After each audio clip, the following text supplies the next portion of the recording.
Dear students, NDA mathematics के 16th lecture में आपका स्वागत है।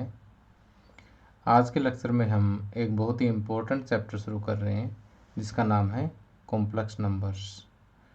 अगर पिछले 12 वर्षों के एनडीए एग्ज़ाम के क्वेश्चन पेपर अगर हम देखें तो इस चैप्टर में से कम 2 और अधिक से अधिक 8 क्वेश्चन जो है पूछे गए हैं। और अगर एवरेज देखें तो 4+ एवरेज आती है, यानी औसत रूप से जो है 4 से अधिक क्वेश्चन जो है हर बार एनडीए एग्ज़ाम में कॉम्प्लेक्स नंबर में से पूछे जाते हैं। इसलिए हम ये कह सकते हैं कि कॉम्प्लेक्स नंबर जो है काफ़ी स्कोरिंग चैप्टर है। इसके अलावा एक बेसिक चैप्टर भी है। बेसिक चैप्टर का मतलब आगे कई चैप्टर्स ऐसे आएंगे जिनमें बहुत से क्वेश्चन ऐसे बनेंगे जिनको हम केवल तभी सोल्व कर पाएंगे जब हमें कॉम्प्लेक्स नंबर्स का नॉलेज हो। इसलिए कॉम्प्लेक्स नंबर्स को ध्यान से समझना ज़रूरी है। और आज के लेक्चर में सबसे पहले मैं आपको यही बताऊंगा कि कॉम्प्लेक्स नंबर्स क्या होते हैं और इससे जुड़ी हुई कुछ बेसिक बातें हम सीखेंगे।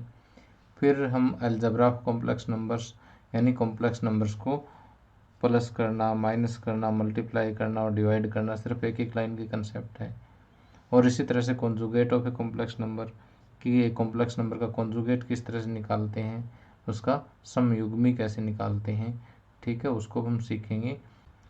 और थोड़ा बेसिक करवाने के बाद इन टॉपिक्स पर आधारित जो हमारे पिछले वर्षों में एनडीए एग्ज़ाम में क्वेश्चन पूछे गए हैं उनको भी हम डिस्कस करेंगे। तो आइए शुरुआत करते हैं।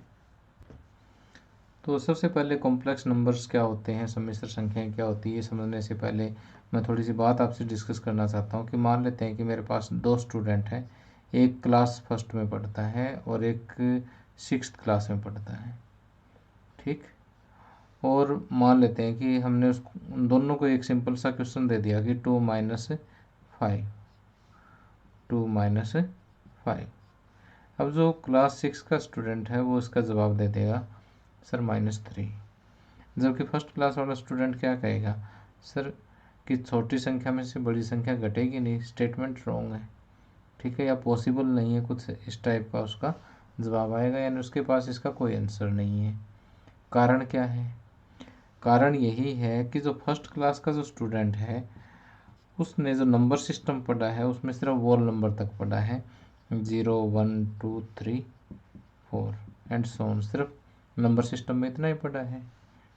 जबकि 6th क्लास का स्टूडेंट जो है नंबर सिस्टम में थोड़ा एडवांस हो गया है, उसने इंटीजर्स को पढ़ लिया है, 0 1 2 3 एंड -1 -2 एंड सो ऑन। तो इंटीजर्स को जब उसने पढ़ लिया है तो उसको पता लग गया अभी -3 नाम की अभी कोई संख्या हमारे पास होती है और उसने जवाब दे दिया, ठीक है। तो इसी तरह से अगर हम 10th क्लास के स्टूडेंट को ये पूछें कि -25 का स्क्वायर रूट क्या होता है, ठीक, तो वो एक बार कोशिश तो करेगा कि कहीं -5 तो नहीं है। तो अगर वो -5 बताता तो हम उसको -5 का स्क्वायर करके बताएंगे, -5 का स्क्वायर तो प्लस का 25 होता है, तो ये तो 25 का रूट हो गया ना। 25 का स्क्वायर रूट क्या होता है, प्लस का 5 भी होता है और माइनस का 5 भी होता है, ठीक, दोनों ही होते हैं। तो -25 का स्क्वायर रूट क्या होगा, इसका वर्गमूल क्या होगा, ये तो एक समस्या होगी ना। तो वास्तव में 10th क्लास के स्टूडेंट के सामने ये समस्या है, क्योंकि 10th क्लास के स्टूडेंट ने क्या पढ़ा है, सिर्फ रियल नंबर पढ़ा है, वास्तविक संख्याएं पढ़ी है, और वास्तविक संख्याओं में इसका कोई हल है ही नहीं, ठीक। जैसे फर्स्ट क्लास के स्टूडेंट के लिए वोल नंबर में इसका कोई सॉल्यूशन था ही नहीं, ठीक उसी तरह से रियल नंबर्स में हमारे लिए इस समस्या का कोई हल नहीं है। तो इस डिस्कशन से हमें यह तो पता लग गया कि अगर हमारे पास कोई नेगेटिव नंबर है और उसका अगर हम स्क्वायर रूट करना चाहते हैं तो रियल नंबर में उसका कोई भी समाधान नहीं है, ठीक। तो इस समस्या का समाधान किसने किया, आयलर नाम के मैथमेटिशियन ने किया। उन्होंने एक नई टर्म इंट्रोड्यूस की कि -1 का स्क्वायर रूट। -1 का स्क्वायर रूट उन्होंने एक काल्पनिक संख्या ली, एक इमेजिनरी नंबर लिया जिसको उन्होंने आयोटा का नाम दिया, IOTA, आयोटा, ठीक। हिंदी में भी आयोटा बोला जाता है, इंग्लिश में भी आयोटा बोला जाता है। जैसे ये काल्पनिक संख्या इंट्रोड्यूस हुई इस समस्या का समाधान हो गया कि -25 को हम लिख सकते हैं -25 इंटू -1 और स्क्वायर रूट हम अलग अलग लगा देते हैं। तो 25 का स्क्वायर रूट क्या हो गया +-5 और -1 का स्क्वायर रूट हो गया आयोटा। तो -25 का square root plus minus iota हो गया। ठीक, अब आयोटा के बारे में एक बात और समझ लीजिए कि अगर हम आयोटा का स्क्वायर कर देते हैं तो -1 का स्क्वायर रूट गुणा में -1 का स्क्वायर रूट और ये -1 के बराबर होता है। ये याद रखना आपने, आयोटा स्क्वायर क्या होता है -1 होता है। ठीक, तो इस आयोटा का पता लगने के बाद हम कॉम्प्लेक्स नंबर समझ सकते हैं क्या होता है कि एक ऐसा नंबर जो x प्लस आयोटा y की फॉर्म में हो, जहाँ पर x और y दोनों ही क्या हो, रियल नंबर हो। ऐसा नंबर जो है वो क्या कहलाता है, कॉम्प्लेक्स नंबर कहलाता है। और कॉम्प्लेक्स नंबर को हम z से डिनोट कर सकते हैं या कोई और नाम भी इसको हम दे सकते हैं। और कॉम्प्लेक्स नंबर में दो पार्ट होते हैं। ये जो पहला पार्ट है इसको हम कहते हैं रियल पार्ट। क्या कहते हैं, रियल पार्ट। और दूसरा जो आयोटा के साथ जो भाग लगा हुआ है, जो हिस्सा लगा हुआ है, उसको हम बोलते हैं इमेजिनरी पार्ट।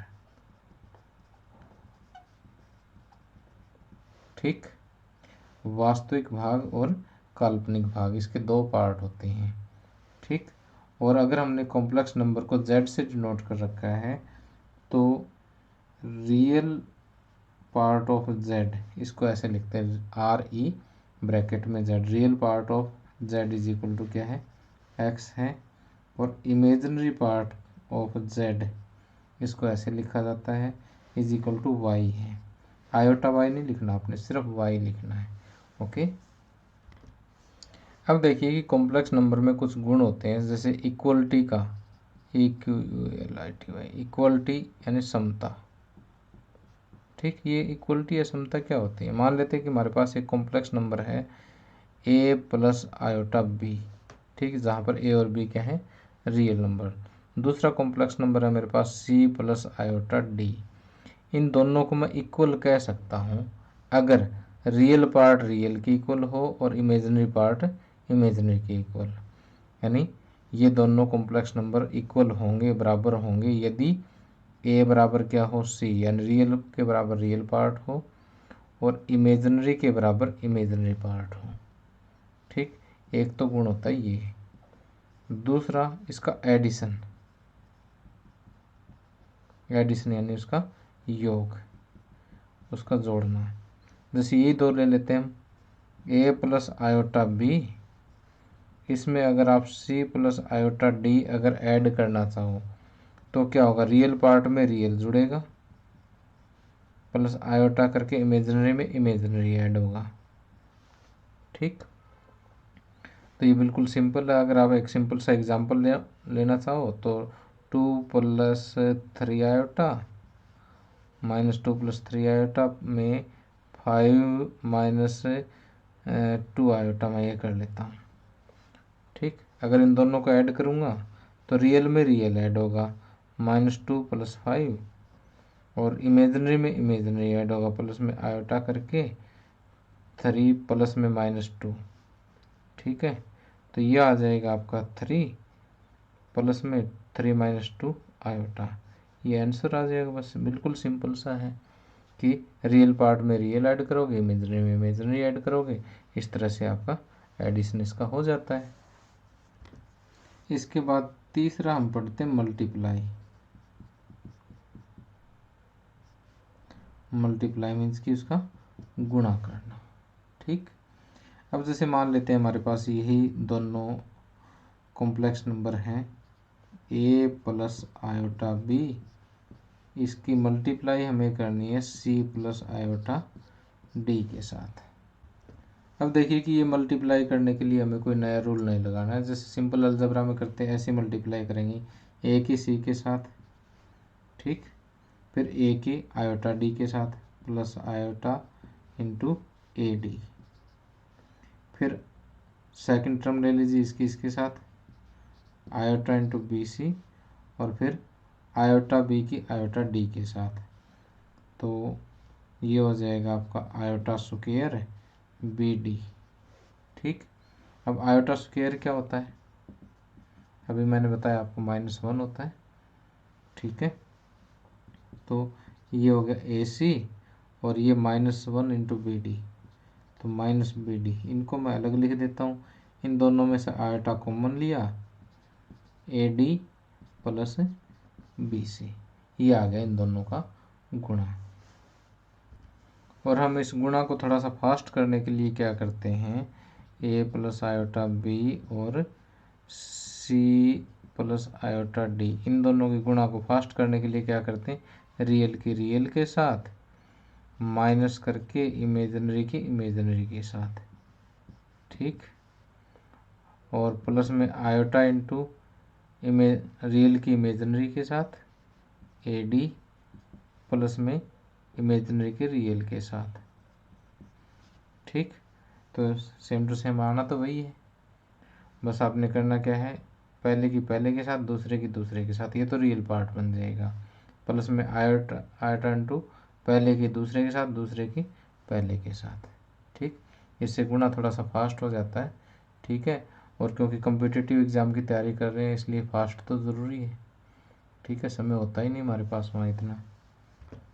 अब आगे बढ़ने से पहले एक बार फिर से हम आयोटा पे थोड़ा सा डिस्कशन कर लेते हैं कि जैसे अभी मैंने आपको बताया था कि आयोटा क्या होता है, -1 का स्क्वायर रूट होता है।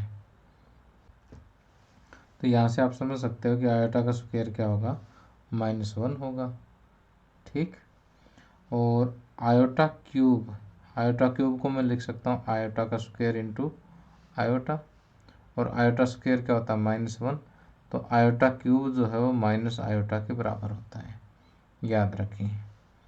और आयोटा पावर 4, आयोटा की पावर 4 जो है वो iota square into iota square. ठीक, तो iota square into iota square जो है, आयोटा स्क्वायर क्या हो गया, -1 इंटू में -1 प्लस का 1 हो गया। तो यहाँ से आपने एक बात ये याद रखनी है कि जो आयोटा की पावर 1 है वो तो आयोटा की इक्वल है ही। अब आयोटा की पावर 2 यानी आयोटा स्क्वायर जो है वो -1 की इक्वल होता है। आयोटा पावर 3, आयोटा पावर 3 जो है वो माइनस आयोटा की इक्वल होता है। और आयोटा पावर 4, आयोटा पावर 4 जो है वो 1 की इक्वल होता है। ये बात आपने हमेशा याद रखनी है। ठीक, अब इसी बेस पे अगर आपको पूछ लिया जाए कि आयोटा पावर 10 क्या होता है, तो इसको मैं लिख सकता हूँ iota power 4 into iota power 4, 4 और 4 8 इंटू आयोटा स्क्वायर, ऐसे तोड़ सकते हैं। आयोटा पावर 4 1 हो गया, आयोटा पावर 4 1 हो गया, आयोटा स्क्वायर जो है वो -1 हो गया, तो आयोटा पावर 10 जो है वो -1 के इक्वल होगा। तो यहाँ से देखिए कि एक बात तो क्लियर है कि आयोटा पावर 4 जो है वो किसके इक्वल है, 1 के इक्वल है। तो आयोटा पावर 4 की पावर कितनी लगा दीजिए आप, यानी 1 की पावर कितनी लगाओगे, 1 ही होगा। तो आयोटा पावर 4n जो है ये हमेशा ही 1 के इक्वल होगा, कि आयोटा की पावर 4 8 12 n की जगह कोई भी जो है यहाँ पर आप पॉजिटिव इंटीजर रख सकते हैं, ये हमेशा ही क्या होगा, 1 के इक्वल होगा। और अगर आप लेते हो iota power 4n plus 1, 4n plus 1 अगर आपने ले लिया तो इसका मतलब iota power 4n into iota हो गया, यानी ये आयोटा के इक्वल ही रहेगा क्योंकि ये तो 1 हो गया। तो आयोटा पावर 4n प्लस 1 जो है ये किसके इक्वल होगा, आयोटा के इक्वल। इसी तरह से आयोटा पावर 4n प्लस 2 ये आयोटा स्क्वायर यानी -1 के इक्वल होगा। और आयोटा पावर 4n प्लस 3 है तो ये आयोटा क्यूब यानी माइनस आयोटा के इक्वल रहेगा। ठीक, तो यहाँ देखिए ये लगातार 4 पावर है, 1 2 3 4, इन चारों को अगर ऐड करके देखें तो प्लस आयोटा से माइनस आयोटा कैंसिल, -1 से +1 कैंसिल, यानी इन चारों का जोड़ क्या आएगा, 0 आएगा। तो अगर हमें ये दे दिया जाए कि iota plus iota power 2 plus iota power 3 plus iota power 4, इन सभी का अगर हम प्लस करेंगे तो क्या आएगा? 0। इसी तरह से अगर आयोटा पावर 4n प्लस में iota power 4n plus 1, iota power 4n plus 2, iota power 4n plus 3, इन सभी को अगर आप ऐड करोगे तो ये भी क्या होगा? 0 के इक्वल आएगा। तो देखिए यहाँ से एक इम्पोर्टेंट बात आपने सीखी कि अगर हम आयोटा की अगर 4 कंजिक्यूटिव पावर है, लगातार पावर्स है, और उनको अगर हम ऐड करते हैं तो सम हमेशा क्या आता है? 0 आता है। इसके अलावा अगर आयोटा की कोई भी पावर आपको सोल्व करनी पड़ जाए, जैसे यहाँ पर 145 मान लिया पावर दे दिया आयोटा की, तो इसको हम कैसे सोल्व करेंगे?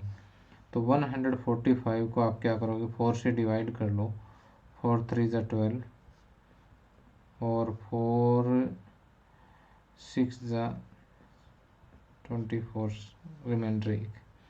तो इसको हम ऐसे लिख सकते हैं कि आयोटा पावर 4 और 4 की पावर कितनी? 36, ठीक, इनटू आयोटा, ठीक, यानी आयोटा पावर 145 को आप लिख सकते हो आयोटा पावर 4 इंटू 36 प्लस में 1। तो 4 इंटू 36 तो ये हो गया, 4 की पावर 36 में लग गया और प्लस में 1 ये आयोटा आ गया, तो ये क्या हो जाएगा? 1 इंटू आयोटा, इस क्या आ जाएगा? आयोटा इसका आंसर आ जाएगा। अब देखिए इसी बेस पे हम कुछ एनडीए के पिछले वर्षों में पूछे गए क्वेश्चंस को डिस्कस करते हैं। यहाँ पर पहला हमें क्वेश्चन दिया है कि iota power 1000 plus iota power 1001 plus iota power 1002 plus iota power 1003, ठीक। अब देखिए इसमें कुछ भी सोल्व करने की ज़रूरत नहीं है। आपने यहाँ देखा ना कि 1000, 1001, 1002, 1003 लगातार पावर है 4 और उनका सम है, तो ये बिना पूछे क्या आएगा? 0 ही आएगा। तो हमारा फर्स्ट ऑप्शन जो है वो करेक्ट होगा। और देखिए इसी तरह का एक आसान क्वेश्चन और 2017 में पूछा गया था। इसकी स्टेटमेंट में लिख देता हूँ कि iota power 2n plus iota power 2n plus 1 plus iota power 2n plus 2 plus iota power 2n plus 3, ठीक। तो यहाँ पर भी आप देख पा रहे हैं कि 2n, 2n plus 1, 2n plus 2, 2n plus 3, चारों पावर क्या है? लगातार हैं, ठीक। चाहो तो आप ऐसे भी कर सकते हो, ये 0 है, ठीक, चारों पावर लगातार है तो 0, ऑप्शन ए जो है इसका फिर करेक्ट है। चाहो तो आप इसको ऐसे भी कर सकते हो कि आयोटा पावर 2n कॉमन ले लिया, कॉमन लेने के बाद आयोटा पावर 2n कॉमन ले लिया, तो ये क्या हो जाएगा? 1 हो जाएगा। और ये आयोटा स्क्वायर और ये आयोटा क्यूब, ठीक। और iota power 2n 1 plus iota plus में आयोटा स्क्वायर क्या हो गया? -1 और आयोटा क्यूब हो गया माइनस आयोटा, ठीक है। ये आपस में कैंसिल होकर के 0, 0 इंटू समथिंग 0 आएगा, ठीक है। अब आगे ये क्वेश्चन देखिए हल्का सा अलग है। यहाँ पर ये इन्होंने दिया है कि 1 plus iota square plus iota power 4 plus iota power 6 and इसी तरह से प्लस आयोटा पावर 100 तक आपको गिवन है, ठीक है। तो अब देखिए कि पहला नंबर तो 1 हो ही गया। अब आयोटा स्क्वायर है तो आयोटा स्क्वायर जो है -1 होता है, आयोटा पावर 4 ये +1 होता है, इसी तरह से आयोटा पावर 6 -1, तो ये इसी तरह से -1 +1 -1 +1 चलता रहेगा और लास्ट में जो है आयोटा पावर 100 है ये +1 तक चलेगा। तो देखिए कि अगर हम पहले को छोड़ दें, सिर्फ पहले को छोड़ दें, आगे वाले का देखें तो -1 +1 के इस तरह से पेयर बनते जाएंगे लास्ट तक, ठीक है। यहाँ देखिए -1 से शुरू हुए +1 पे ख़त्म हुए, इसका मतलब सीधी सीधी बात है पेयर बन रहे हैं, ठीक है। या फिर आप चाहो तो यहाँ से 2 से लेकर के 100 तक आप काउंट भी कर सकते हो। एपी का फार्मूला भी लगा सकते हो कि A N is equal to A plus N minus 1 into D. ये वाला फार्मूला लगा करके भी आप देखोगे कि 2 से लेकर के 100 तक 2 4 6 8 इस सीरीज के अंदर कितनी संख्याएं हैं, 50 संख्याएं हैं। तो 25 जोड़े बनेंगे और ये सारे क्या करेंगे, एक दूसरे को कैंसिल कर देंगे। सारे आपस में कैंसिल होकर के क्या हो जाएंगे, 0 हो जाएंगे। तो क्या बचेगा हमारे पास, सिर्फ 1 बचेगा और 1 हमारे पास जो है बी ऑप्शन आता है। अब देखिए कि कुछ इसी तरह का क्वेश्चन हमें 2012 में भी पूछा गया था, बस इसका थोड़ा सा रूप बदल दिया है। यहाँ पर आपको दिया हुआ कि summation n is equal to 1 to 13 of iota power n plus iota power n plus 1। ठीक, इसको हम ऐसे भी लिख सकते हैं कि summation of iota power n has value from 1 to 13 plus summation of iota power n plus 1 n has value from 1 to 13। ठीक, अब देखिए कि ये समेशन वाले टर्म है ना, इसको एक्सपेंड करना सिखाता हूँ आपको मैं। कि पहले आयोटा पावर n है, n की वैल्यू 1 से लेके 13 तक रखते जाना, जोड़ते जाना हमें। जैसे आयोटा पावर पहले 1 रखेंगे, फिर प्लस करके आयोटा पावर 2 रखेंगे, इसी तरह से 13 तक रखते जाएंगे आयोटा पावर 3, और इसी तरह से आयोटा पावर 13 तक प्लस है। समेशन का मतलब एक एक रखते जाओ और प्लस करते जाओ बस। और इसी तरह से यहाँ पर पहले n की जगह 1 रखेंगे तो आयोटा पावर 2 आ जाएगा, प्लस फिर n की जगह 2 रखना है, आयोटा पावर 3 आ जाएगा। इसी तरह से हम चलते रहेंगे तो ये आयोटा पावर 14 तक आ जाएगा। ठीक, अब एक्सपेंड करने के बाद देखिए कि 1 से लेकर के 12 तक यहाँ कहीं आयोटा पावर 12 होगा। इतने तक किसी को पूछने की ज़रूरत है, क्या होगा, 0, क्योंकि पहले 1 से 4 0, फिर 5 से 8 0, फिर 9 से 12 0, क्योंकि लगातार पावर है। और यहाँ पर क्या बच गया, आयोटा पावर 13। इसी तरह से जो है ये भी 13 टर्म्स है और सारी लगातार पावर है, तो इसका मतलब पहली 12 टर्म्स जो है यहाँ से लेके आयोटा पावर 13 तक ये भी क्या हो जाएगी, 0। क्या बचेगा आपके पास, आयोटा पावर 14 बचेगा। तब इसको कर लो सोल्व। आयोटा पावर 13 है तो आयोटा पावर 13 को हम कह सकते हैं आयोटा पावर 4 की पावर 3, आयोटा पावर 12 और एक 13। इसी तरह से आयोटा पावर 4 की पावर 3 12 और 2 14। तो ये तो 1 हो गया, आयोटा पावर 4 1, 1 का क्यूब 1, तो यहाँ बच गया हमारे पास आयोटा, और ये 1 हो गया। आयोटा स्क्वायर क्या होता है, -1। ठीक, तो ये आ गया आपके पास आयोटा -1। तो आयोटा -1 हमारा जो है डी ऑप्शन आ जाता है।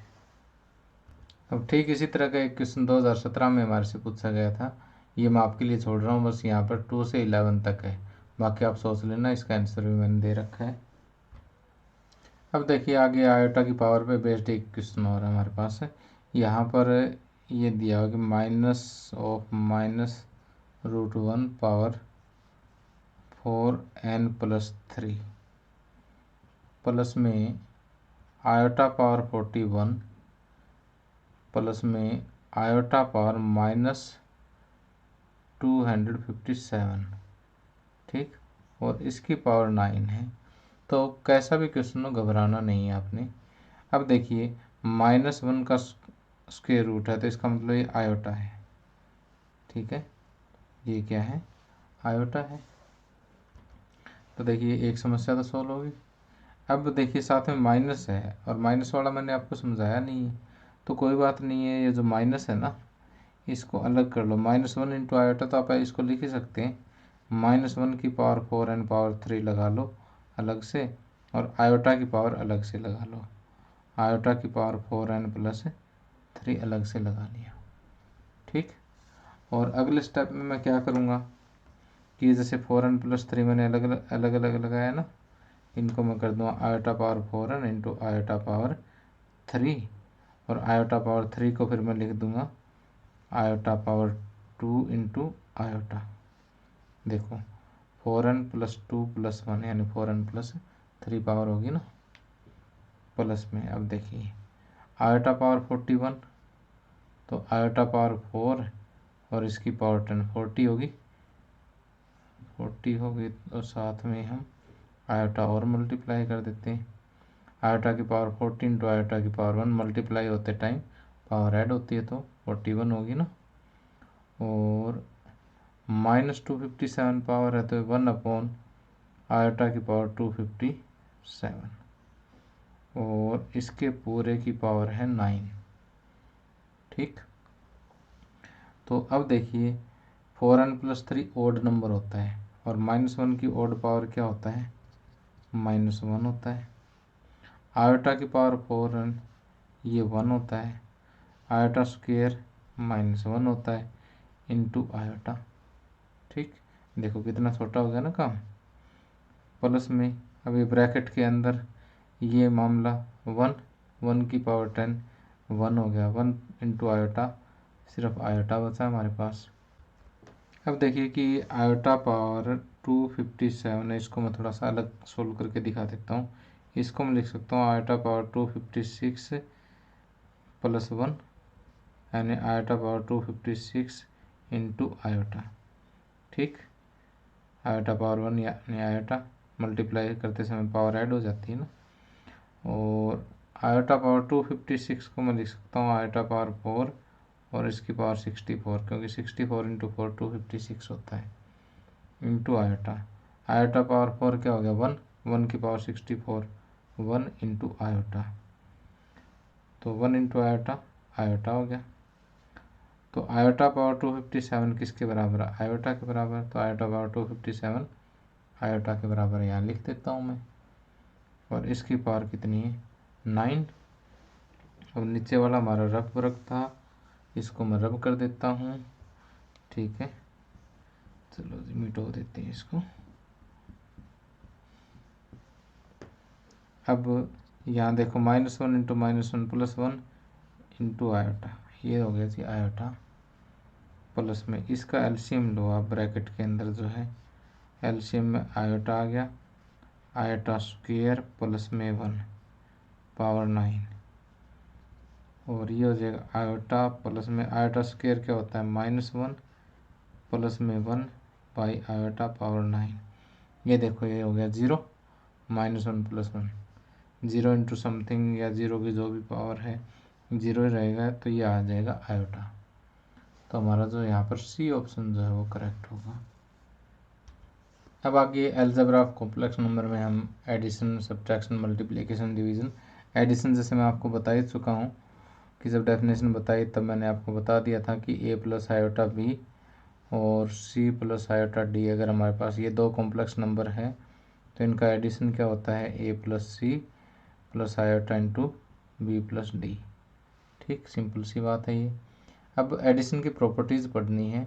वैसे तो एग्जामिनेशन पॉइंट ऑफ व्यू से ज़्यादा इंपॉर्टेंट नहीं है, लेकिन फिर भी हमें कंसेप्ट को क्लियर करना ज़रूरी है। तो यहाँ एडिशन की प्रॉपर्टीज़ में सबसे पहले था क्लाउजर प्रॉपर्टी। क्लाउजर का मतलब ये होता है कि जैसे मान लेते हैं कि हमारे पास Z1 एक कॉम्प्लेक्स नंबर है और Z2 दूसरा कॉम्प्लेक्स नंबर है। अगर इन दोनों को अगर आप ऐड करोगे तो आपको जो भी आपको नंबर मिलेगा वो कॉम्प्लेक्स नंबर ही मिलेगा। ठीक, यानी एक कॉम्प्लेक्स नंबर को दूसरे कॉम्प्लेक्स नंबर में ऐड करोगे तो आपको जो रिज़ल्ट मिलेगा वो कॉम्प्लेक्स नंबर में ही मिलेगा। इसका मतलब ये क्लाउजर प्रॉपर्टी को ओबे करता है। ये कॉम्प्लेक्स नंबर जो है वो एडिशन के अंतर्गत, जोड़ के अंतर्गत जो है वो संवृत है, ये क्लोजर है। ठीक है, बंद है ये। दूसरा है कोमुटेटिव प्रॉपर्टी। कोमुटेटिव को कहते हैं क्रम विनिमय। क्रम विनिमय का मतलब क्या है, तो यहाँ पर समझाता हूँ आपको कि अगर आप Z1 में Z2 ऐड करो, चाहे Z2 में Z1 ऐड करो, यहाँ पर Z1 Z2 क्या है, जैसे ये पहला मैंने एग्जांपल लिया ना, इसको आप Z1 कह दो और ये जो दूसरा है इसको आप Z2 कह दो। ठीक, तो Z1 में Z2 ऐड करो चाहे Z2 में Z1 ऐड करो, रिजल्ट में कोई फ़र्क नहीं पड़ेगा। इसका मतलब एडिशन जो है वो कॉम्यूटेटिव प्रॉपर्टी को ओबे करता है। कॉम्यूटेटिव को हिंदी में कहते हैं क्रम विनिमय। ठीक, आगे एसोसिएटिव प्रॉपर्टी। एसोसिएटिव का मतलब है कि जैसे मान लेते हैं हमारे पास 3 कॉम्प्लेक्स नंबर है Z1, Z2, Z3। अगर आप Z1 और Z2 के रिजल्ट में पहले इन दोनों को ऐड करके फिर इसमें Z3 ऐड कर दो, चाहे आप Z1 प्लस में Z2 प्लस Z3, यानी वट आप किसी भी तरह से इनकी ग्रुपिंग कर सकते हो, रिजल्ट में कोई फर्क नहीं पड़ेगा। इसका मतलब ये एसोसिएटिव प्रॉपर्टी को ओबे करता है। Existence of additive identity. Additive identity क्या होते हैं? 0 प्लस आयोटा 0, ये एडिटिव आइडेंटिटी है। ठीक, और पांचवा है हमारे पास एडिटिव इनवर्स, यानी Z1 हमारे पास कोई भी कॉम्प्लेक्स नंबर है तो उसका एडिटिव इनवर्स -Z1 होता है, यानी जब इन दोनों का अगर आप ऐड करोगे तो आपको एडिटिव आइडेंटिटी मिलेगी। ठीक, तो ये सिंपल सी प्रॉपर्टीज़ हैं। अब 1 मिनट में सब्ट्रैक्शन को भी देख लेते हैं, माइनस को भी देख लेते हैं। मान लेते हैं हमारे पास ये 2 कॉम्प्लेक्स नंबर हैं, इनको घटाना है तो रियल में से रियल पार्ट घटेगा, प्लस में इमेजिनरी में से इमेजिनरी घटेगा। तो यहाँ पर देखिए प्लस ही आएगा, ठीक है, बाकी यहाँ माइनस आएगा। जैसे मैं एग्जांपल दे रहा हूँ, यहाँ पर Z1 हमारे पास है -2 + 3 आइटा और Z2 है 4 + 5 आइटा। अगर हमें Z1 - Z2 करना है तो -2 और ये 4 इसमें से माइनस करेंगे, प्लस में आयोटा इंटू 3 - 5, तो ये हो जाएगा -6 और ये 3 - 5 -2 आयोटा, ये आंसर आ जाएगा बस। अब देखिए मल्टीप्लिकेशन ऑफ कॉम्प्लेक्स नंबर मैं आपको पहले बता ही चुका हूँ। इसकी प्रॉपर्टीज़ में क्लाउजर प्रॉपर्टी कि अगर एक कॉम्प्लेक्स नंबर को दूसरे कॉम्प्लेक्स नंबर से मल्टीप्लाई करोगे जो रिजल्ट आएगा वो भी क्या आएगा? Complex number. कॉम्यूटेटिव में कि Z1 को Z2 से मल्टीप्लाई करो चाहे Z2 को Z1 से मल्टीप्लाई करो, सेम रहेगा, क्रम विनिमय है। एसोसिएटिव में Z1 और Z2 की मल्टीप्लाई करके फिर Z3 से मल्टीप्लाई करो, चाहे Z1 को Z2 और Z3 की मल्टीप्लाई के रिजल्ट से मल्टीप्लाई करो, यानी what ever order of grouping, कोई फर्क नहीं पड़ेगा यहाँ पर। ठीक, अब एग्जिस्टेंस ऑफ मल्टीप्लिकेटिव आइडेंटिटी। तो यहाँ पर मल्टीप्लिकेटिव आइडेंटिटी जो है इसको थोड़ा सा देखने की ज़रूरत है कि ये 1 + आयोटा 0, ठीक है, या 1 + 0 आयोटा, ये मल्टीप्लिकेटिव आइडेंटिटी है। और मल्टीप्लिकेटिव इनवर्स, इसको मैं समझाऊंगा तुम्हें थोड़ा डिटेल से कि अगर मान लेते हैं हमारे पास Z कोई भी एक कॉम्प्लेक्स नंबर है तो इसका मल्टीप्लिकेटिव इनवर्स ऑफ Z जो है वो 1/Z होता है। ठीक, और इसको हम सोल्व कैसे करते हैं, एक एग्जांपल ले लेते हैं हम। जैसे Z = 3 - 2 आयोटा हमारे पास ये कॉम्प्लेक्स नंबर है और इसका इन्वर्स फाइंड आउट करना है, यानी Z इन्वर्स को ऐसे डिनोट करते हैं पावर -1 करके, तो ये होता है 1/Z, यानी 1/3 - 2 आयोटा। ठीक, अब इसको रेशनलाइज करना होता है हमें। रेशनलाइज मीन्स कि 1/3 - 2 आयोटा। अब ये नीचे जैसे माइनस का निशान है ना इन दोनों के बीच में, तो अपोजिट लेना है। अगर यहाँ प्लस का हो तो यहाँ माइनस का लेना, और माइनस का होता है यहाँ पर प्लस का लेना होता है। जितने से मल्टीप्लाई उतने से डिवाइड, इसको रेशनलाइज बोलते हैं, प्रमेयकरण बोलते हैं हिंदी में इसको। 3 + 2 आयोटा अपॉन, अभी A - B × A + B, A - B × A + B क्या होता है? A² - B², तो 3 का स्क्वायर हो जाएगा 9 और B² यानी 2 आयोटा का स्क्वायर, 2 का स्क्वायर 4 और आयोटा का स्क्वायर -1, तो ये +4 हो जाएगा। जैसे यहाँ माइनस होना था ना, लेकिन आयोटा का स्क्वायर -1 और होता तो इसको प्लस में कन्वर्ट कर देगा ये, तो ये आ जाएगा आपका तो ये आ जाएगा आपका 3 + 2 आयोटा बाई 13। और यहाँ पर थोड़ी जगह कम है तो मैं इसको यहाँ दोबारा से लिख लेता हूँ। क्या लिखा मैंने, 3 + 2 आयोटा बाई 13। इसको हम लिख सकते हैं 3/13 + 2/13 आयोटा। ये आ जाएगा इसका मल्टीप्लिकेटिव इन्वर्स। तो मल्टीप्लिकेटिव इन्वर्स करते टाइम 1 करना होता है। और फिर इसका रेशनलाइजेशन के दौरान ध्यान रखना है कि यहाँ रियल एंड इमेजिनरी के बीच में जो साइन है ना उसका अपोजिट लेना होता है। यहाँ माइनस है तो हमने प्लस लिया, और अगर यहाँ प्लस होता तो यहाँ हम माइनस ले लेते। ठीक है। और डिस्ट्रीब्यूटिव प्रॉपर्टी बिल्कुल सिंपल है कि Z1 × Z2 + Z3 हो, तो इसको हम लिख सकते हैं Z1 × Z2 + Z1 × Z3। ठीक। आगे जैसे डिवीज़न ऑफ कॉम्प्लेक्स नंबर, जैसे मान लेते हैं कि Z1 को हम Z2 से डिवाइड करते हैं, तो एक एग्जांपल के थ्रू समझ लेते हैं। इसमें कोई ज़्यादा अलग से विशेष रूल नहीं है डिवीज़न का। तो यहाँ देखिए आपको एक एग्जांपल गिवन है √3 + आयोटा अपॉन 1 + √3 आयोटा। ठीक। तो देखिए इसको सॉल्व करने के लिए हम इसको रेशनलाइज करेंगे, इसके डिनोमिनेटर को हर का प्रमेयकरण करेंगे। √3 + आयोटा अपॉन 1 + √3 आयोटा। तो 1 - √3 आयोटा अपॉन 1 - √3 आयोटा। ठीक। जितने से मल्टीप्लाई उतने से हम क्या करेंगे, डिवाइड करेंगे। और ये हो जाएगा आपका, तो रियल की रियल के साथ, √3 की 1 के साथ, √3 माइनस इमेजिनरी की इमेजिनरी के साथ 1 × -√3, तो ये प्लस हो जाएगा √3। ओके। ये तो आ गया आपका रियल पार्ट। इमेजिनरी में रियल की इमेजिनरी के साथ, रियल की इमेजिनरी के साथ 3 होगी, और बल्कि -3 हो गया, और इमेजिनरी की रियल के साथ +1 हो गया। Okay. Upon a - b × a + b a² और +3। ओके।